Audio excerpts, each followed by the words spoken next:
A arte é uma das formas mais primitivas e vitais de expressão e comunicação humanas. Está presente na arquitetura, dança, pintura, literatura, teatro, fotografia, cinema e atualmente em diversos outros meios. No período pré-histórico, a arte é encontrada antes mesmo da linguagem, em pinturas em paredes realizadas pelos homens das cavernas, e se manifestou por meio dos movimentos artísticos ao longo do tempo. O tema é muito amplo, mas eu vou te ajudar nessa viagem pelo mundo das artes com foco nas artes cênicas, que eu amo.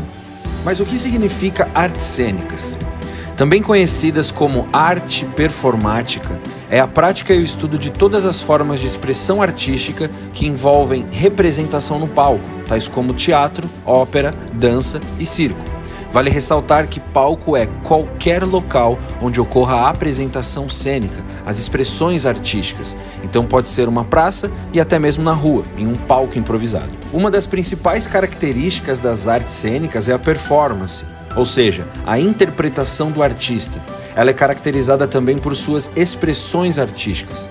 Mas vamos voltar um pouco no tempo e entender como tudo começou. As expressões artísticas mais antigas, conhecidas como arte rupestre, foram encontradas na Europa, em especial na Espanha, sul da França e da Itália, e datam de aproximadamente de 25 mil anos antes de Cristo, portanto no período paleolítico. Destaque para os desenhos nas cavernas e os monumentos de pedra, que foram chamados de megalíticos ou dólmens. Pesquisas apontam que já na pré-história, os seres humanos se comunicavam através de imitação, mesmo de forma rudimentar. Os homens das cavernas desenvolveram gestos que se assemelhavam aos animais. Além disso, encenavam caçadas para contar aos seus pares como as situações ocorreram, e dessa forma surge o teatro. Assim como a dança, a música e o desenho, a linguagem teatral também teve a sua importância na época pré-histórica. O teatro é a mais antiga e tradicional arte cênica. Dos povos da antiguidade, os que representaram uma produção cultural mais livre foram os gregos. Eles não se submeteram às imposições de sacerdotes ou reis e valorizavam o homem, que para eles era a criatura mais importante do universo. E é na Grécia Antiga que tem origem o teatro ocidental, com as celebrações ao deus Dionísio. As festas duravam vários dias e ocorriam na época da colheita, como forma de agradecimento pelo alimento e pelo vinho. Thespis é uma figura de grande importância para o surgimento do teatro ocidental. Ele participava desses rituais quando resolveu vestir uma máscara e dizer que ele era o próprio deus Dionísio.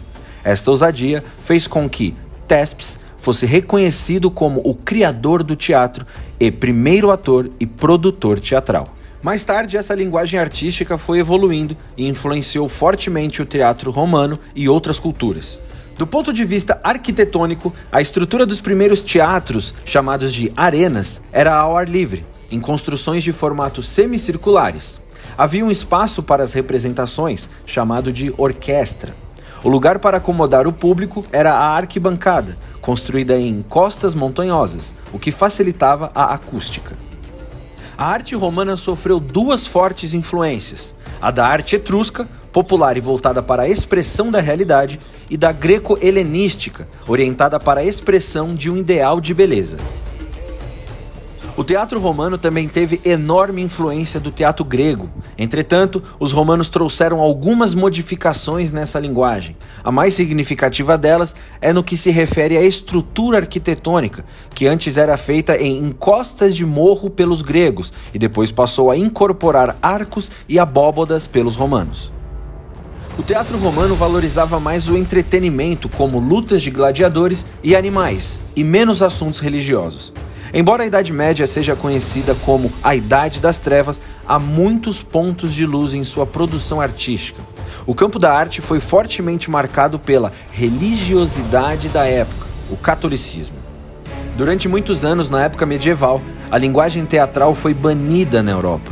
Isso porque era considerada pela Igreja Católica como uma atividade pecaminosa, ressurgindo apenas no século XII. Assim, a finalidade do teatro medieval era a divulgação dos preceitos religiosos e histórias bíblicas, sendo encenados por membros do clero. O Renascimento, também conhecido como renascentismo ou renascença, é o período de transição entre a Idade Média e a Idade Moderna, que ocorreu principalmente na Itália e se alastrou por toda a Europa. Diferente do teatro medieval, que possuía um caráter religioso, o teatro renascentista apostou no popular, de caráter cômico e burlesco, e na exploração de vários temas. É nessa época que surgem os grandes dramaturgos que vemos encenados até hoje, como Nicolau Maquiavel na Itália e William Shakespeare na Inglaterra. As peças de Shakespeare marcaram decisivamente o período, das quais se destacam Romeu e Julieta, Hamlet, A Megera Domada, Sonhos de uma Noite de Verão. Na Espanha, o teatro renascentista floresceu a partir do século XVI, com destaque para Miguel de Cervantes e sua tragédia O Cerco de Numância. É nessa época que surge na França o balé, no casamento da princesa Florentina Maria de Médici com o rei da França Henrique IV. Ali o balé ganha destaque como a arte digna a ser praticada pela corte e depois se espalha pelo mundo, ocupando o papel de destaque nas artes cênicas até os dias atuais. Foi também na França que surgiu o primeiro espetáculo reconhecido como circense, com o inglês Philip Astley, em 1718. No Brasil, o teatro chegou junto com os jesuítas no século XVI, com o objetivo de catequizar a população, tanto os índios quanto os colonos. Os padres se utilizavam desta expressão para transmitir ensinamentos da Igreja Católica. Um evento marcante para a cena cultural brasileira foi a vinda, no final de 1807, da família real para o Brasil. Assim, eu tive o prazer de interpretar um pouco dessa história como Dom Pedro I na novela Novo Mundo. Lembra disso? Sim, pois é. Mas voltando para o roteiro, vamos lá. Buscando oferecer entretenimento e lazer à nobreza, o rei Dom João VI traz consigo diversos artistas das artes plásticas, música, dança e teatro.